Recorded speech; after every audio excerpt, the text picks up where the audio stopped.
Hello everyone and welcome to Shelby This Week. Top news stories. A mother gets sentenced and a strain for veterans. All those stories plus much more, but first back to that top news story.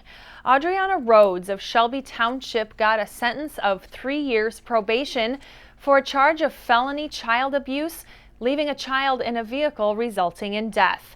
22-year-old Rhodes was in front of Judge Jennifer Fonce. The Macomb County Circuit Court judge credited Rhodes for 228 days of jail time served. The recommended sentence is 15 to 25 months in prison. The judge said she will consider sending Rhodes to prison if she violates her probation. Rhodes' son, James Nelson, died September 3rd, 2013 from heat stroke after being left in a car in the driveway of her home at DeQuinder Estates in Shelby Township. Police say James was stuck in the hot car for about 9 hours. The events of that day are conflicting. No one admits to leaving James in the car.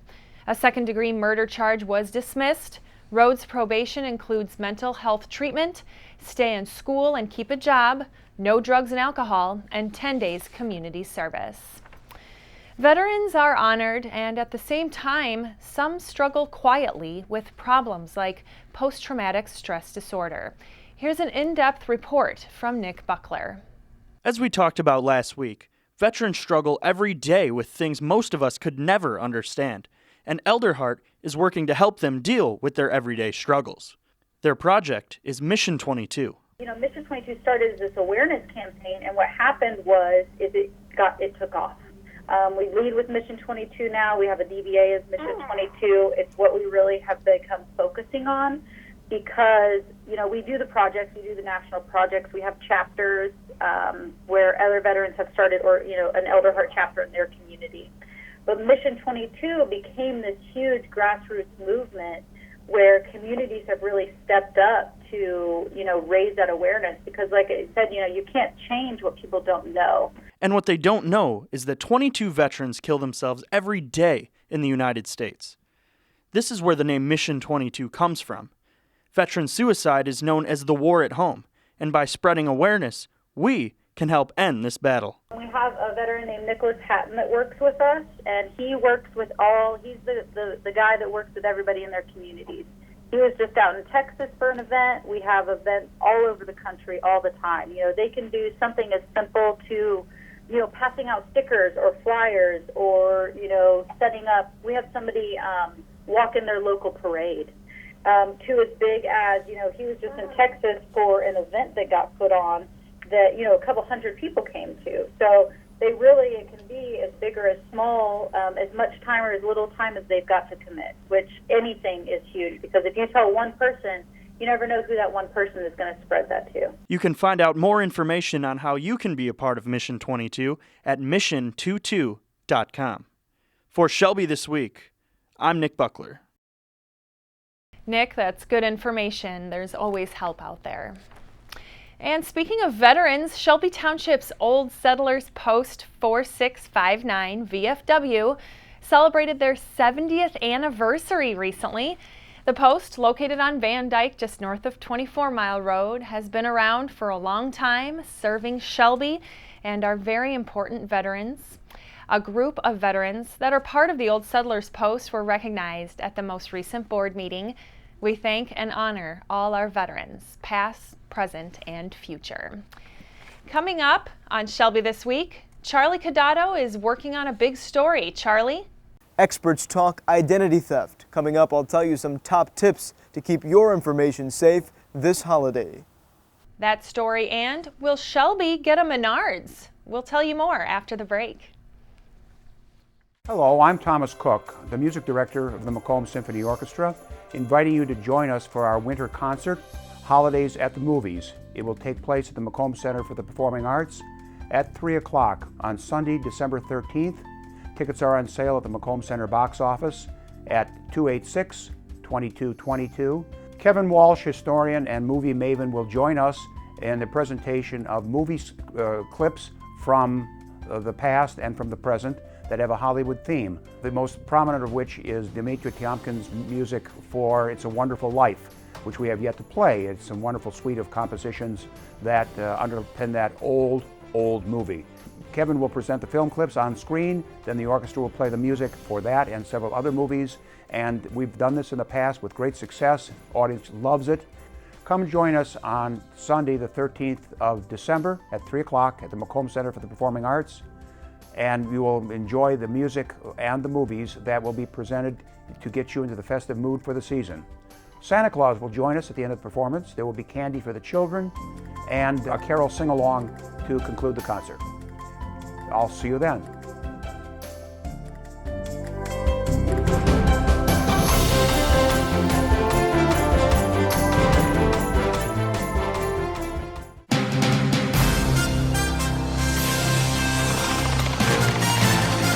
It's scary and unnerving when you're robbed at your home or in your car, but what if it's your identity?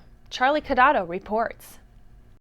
With Thanksgiving coming up, the oven will remain off for millions of Americans as they rush to find the best deals around. But before you head out, consumer experts want to keep you safe this Black Friday to prevent a good deal from turning bad. Before the holiday, before the credit cards start to fly, before information starting to be disseminated, is a good idea to go ahead and protect oneself. State Representative Pete Lucido hosted a town hall meeting with guests from the Michigan Attorney General's office and Shelby Police. He says this holiday, it's all about precaution. It's important for people to get the information, to arm themselves with an arsenal of defenses before they have to go ahead and give information to people. We don't know when we give information what computer systems it's going to be on, what files it's going to be on, more importantly, who's going to look at that information. Here's what you need to know. If you're shopping online, avoid websites you don't recognize. Check the company's location first and give them a call. If something seems wrong, find a new site. And when you log in, select a secure password that you change often. Make sure the password is not the same one you use on all devices. Monitor statements, keep a record of your receipts, and go back and make sure sales and numbers are accurate. And when you're out shopping, only carry the items you need.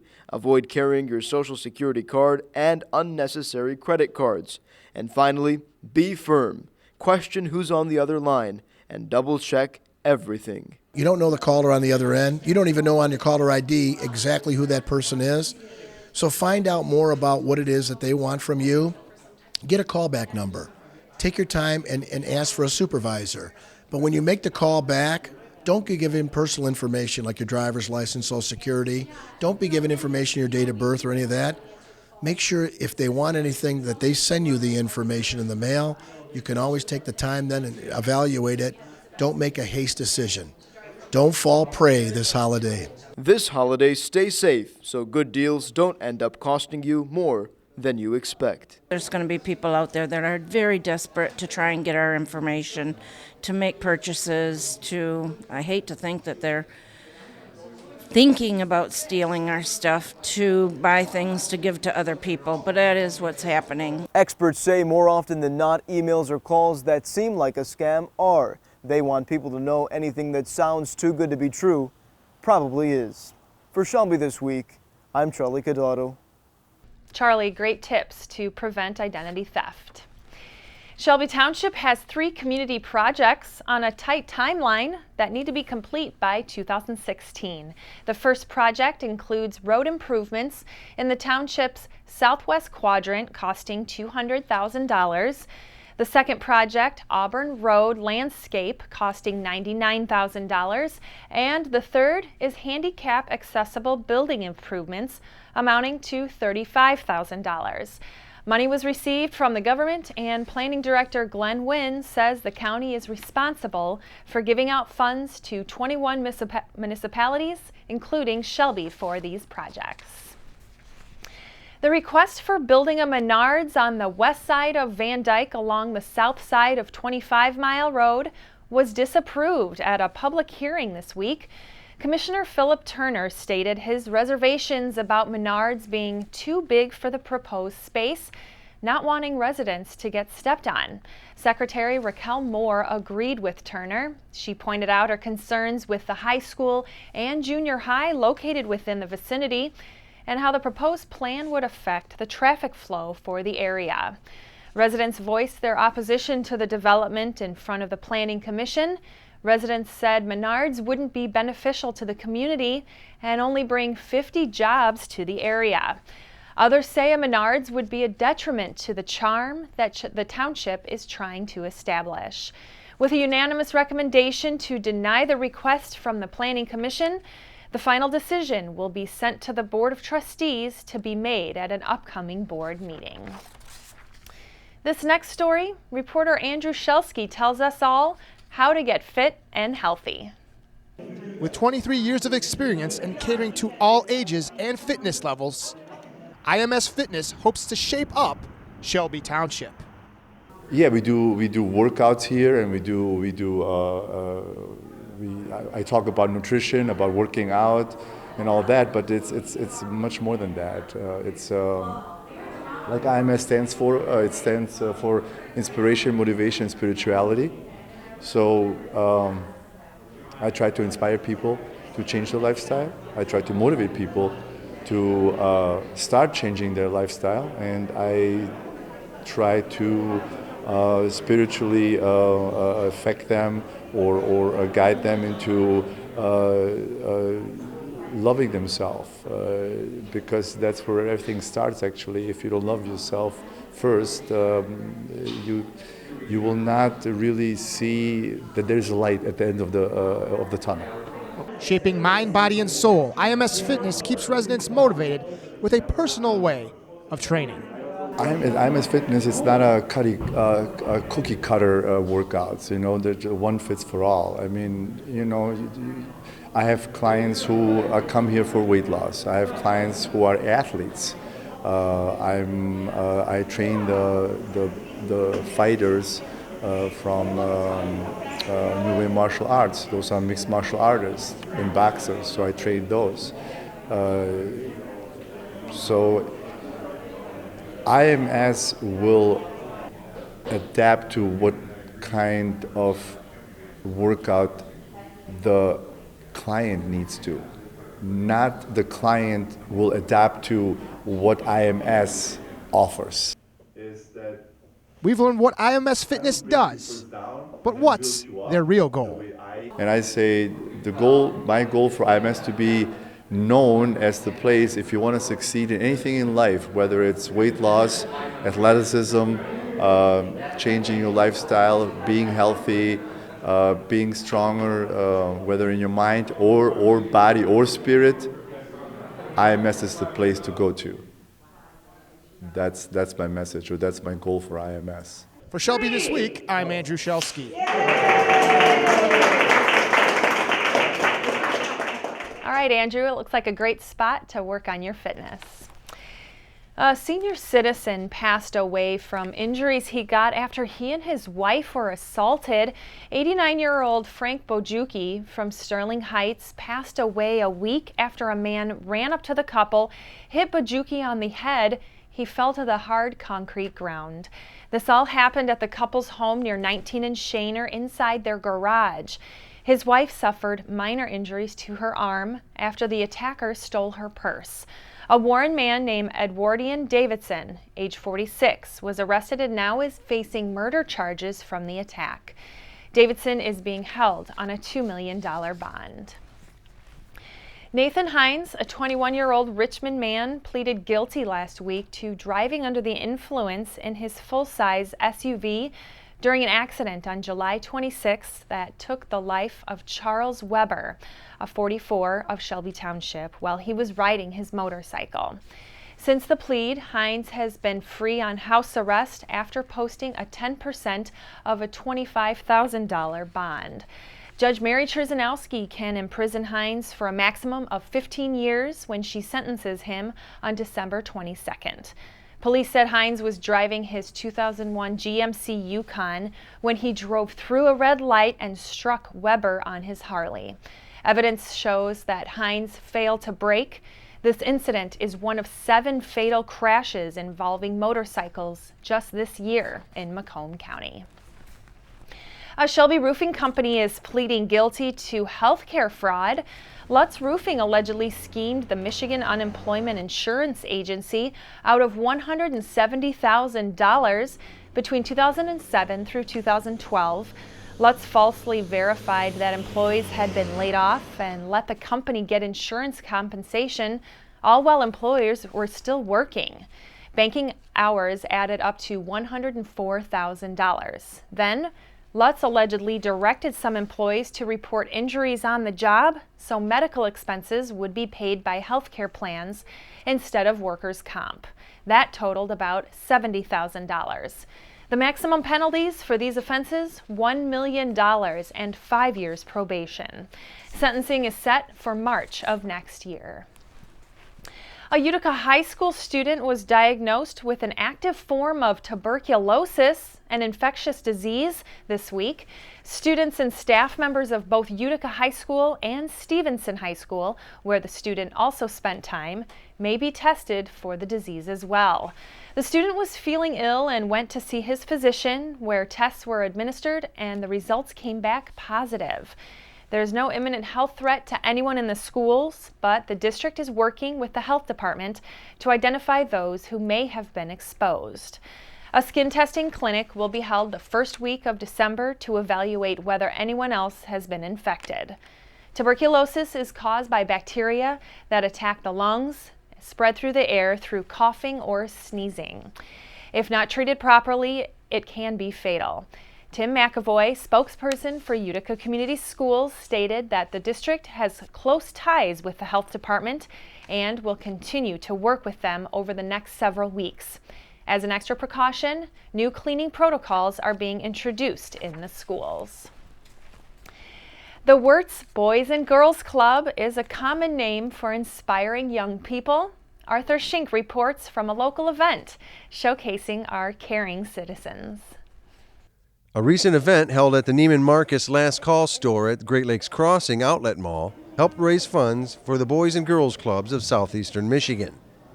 And those in attendance saved big money while purchasing high-ticket designer apparel at an additional 15% off Last Call's already discount prices. Put on by the advisory board of the Vic and Lucille Wirtz Boys and Girls Club in Shelby Township, Allstate Insurance, and Neiman Marcus Last Call, the event helped raise over $10,000 for the Boys and Girls Clubs of southeastern Michigan. Neiman Marcus and Allstate have been partnering up for 7-8 years now, making this a huge success. Not only raising money for the Boys and Girls Club of southeastern Michigan, but specifically working with the Wirtz Club in Shelby Township. Whether it's fine arts programs or something for the kids to use in the field there or the gym, they always try and raise funds to bring people together. We really try to work through our agents. We have over 300 agents here in the state of Michigan, over 10,000 countrywide, and they are truly Allstate for us. They are a part of their community, and whenever they reach into an organization like that, Allstate as a corporation stands behind them, and we really want to invest through them into their communities to make sure we're helping however we can. It's not just one person, two people. There's a group of people from the club director, from Thea Collins and her Allstate committee, myself, and a dozen other people to get involved to find people to give things, to find products, to find things that we can use, to make it a resourceful way to bring together an event without high costs. Because it's really hard to do a high-end donation event without expending a lot of money. So we always try and find companies and businesses and people that want to support the club through various ways. But Neiman Marcus makes some great quality products. And the Last Call store really is kind of the best place to get the best price in those. And so when you think about things that you may think is out of your price range, this event actually puts them within range. So without being anything specific, I like my shoes, and the same shoes I could pay $200 for, I can get here for $50. So there are some great values, and that's kind of a benefit too. And I think anybody at any walk of life, any stage, loves a good value. In all, this year's Shop Till You Drop was another success, thanks to the many sponsors of this annual event at Last Call. If you are interested in helping out the Boys and Girls Club of southeastern Michigan, or maybe just the Vic and Lucille Wirtz Club here in Shelby Township, you can contact 586-566-5516 or go to bgcsm.org and find the Vic and Lucille Wirtz Club for more information. For Shelby This Week, I'm Arthur Schink. Start your holiday out right. Come to the Rockin' for Hunger event at the Shelby Township Packard Proving Grounds on Saturday, November 28th from 6 till 10 p.m. Tickets are $65, which includes great food, music by Mark Randizzi, and more. Also, don't forget to bring a jar of peanut butter for the needy. Rockin' for Hunger is a Shelby Township-based charity that raises money for charities like Forgotten Harvest, Hope Center, and Gleaners. Get tickets and more information at the website on your screen. Technology is a forte for some, others not so much. Paul Morrow reports on this next story. If you go to Shelby Township Library on a Wednesday, there's a good chance you'll see a nicely dressed man with a laptop sitting at the table near the hallway door. If you know who this man is, there's a good chance you needed tech help, and Herb the tech tutor was there for you. Herb Menard volunteers his time throughout the week to help folks with technology issues and to teach them how to navigate our complex wired world. We caught Herb on a rare break from helping out patrons and asked him how he first got started working with technology. When I graduated from high school, computers were just beginning to get involved in manufacturing, banking, hospitals, those kinds of things. And so looking for a career, I decided to start looking for opportunities and what was out there, and computers seemed to be a good area to get involved in. In my research, I found that they had a lot of employment opportunities and a decent wage. And so I was fortunate enough to have a person who I went to high school with that was already working in the computer industry. He was able to get me into a training program, and then from there I went into working at a hospital, and I leveraged that into a 45-year career with computers, the last 25 years with Hewlett-Packard. Today we take technology for granted, but Herb will be the first to tell you that things were much different in the early days of computing. So back then, they don't even have an RCA Spectrum was the computer I was working on. And it's not even in existence anymore, but it would fill a room about 10 by 10, and punch cards, tape, and it had a printer that went like 1,100 lines a minute. You're carrying in your smartphone more power than on the very first computer I worked on. After retirement, it didn't take Herb very long to be involved with technology once again. Well, after I left Hewlett-Packard after 25 years, I just couldn't sit around and do nothing, so I was looking for something to keep me busy and utilize my computer skills and experience. And so I went on the web and I started looking for volunteer positions. I ran across the United Way website that had all the volunteer jobs in Michigan. And so happened the library that was close to my house, Croane Library in Heartland, Michigan, was looking for a technical person to come in and help their patrons. So I worked there for about 4 years, and then when I moved over here to Macomb in 2014, so I found Shelby. I talked to Katie Esther, the director, and she jumped at the chance, says, when can you start? And so I've been at Shelby Library now for 12 months, and I'm every Wednesday from 12 to 4.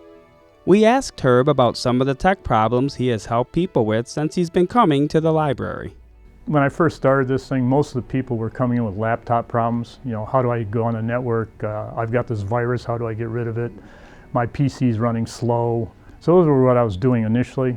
It seems lately now everybody's got a tablet or a Kindle or a smartphone, and so they're asking all their questions that deal with how do I get an ebook or an audiobook. And so you can see we do a lot of things that are pretty simple to very complex.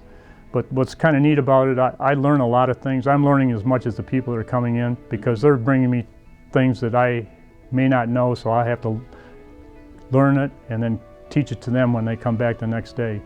So it's a learning experience for me, and I'm helping people to do things that they may have to go to the Geek Squad for. You can find Herb at the Shelby Library on Wednesdays from noon to 4, and we urge viewers to watch Herb's entire interview on the upcoming library show here on Shelby TV. I'm Paul Morrow reporting for Shelby This Week. All right, Paul, Herb seems very tech savvy. We have this week's job hunt for you, jobs in and around Shelby Township. First job, United States Postal Service City Carrier. The United States Postal Service is looking for a city carrier assistant to help deliver and collect mail on foot or by vehicle. Applicants must be United States citizens and will be subject to screening activities and an interview. Applicants will take a required exam and complete a background check. Next job, Lifetime Birthday Party Supervisor. Lifetime Fitness is looking for an enthusiastic birthday party supervisor who enjoys working in a fast-paced environment and helping the Lifetime Junior members celebrate their birthdays. As a birthday party supervisor, your main responsibility is hosting fun, memorable birthday parties for kids between the ages of 1 and 11. Next job, Little Caesars co-manager for the Shelby Township location. As co-manager, you will be responsible for building and supervising a team that achieves Little Caesars' goals of customer satisfaction, sales and profitability, and operate the restaurant according to the standards and procedures outlined in the operations manual. For all these jobs and more, go to shelbytv.org. We have a road construction update for you. We'll start at the intersection of 24 Mile and Van Dyke. That intersection, north and southbound, is moving fine both ways. Westbound 24 Mile has minor construction. Be careful of crews working. And eastbound 24 near Mace-Decker Park is still closed. And 24 Mile near Shelby Road is back open. All lanes are clear.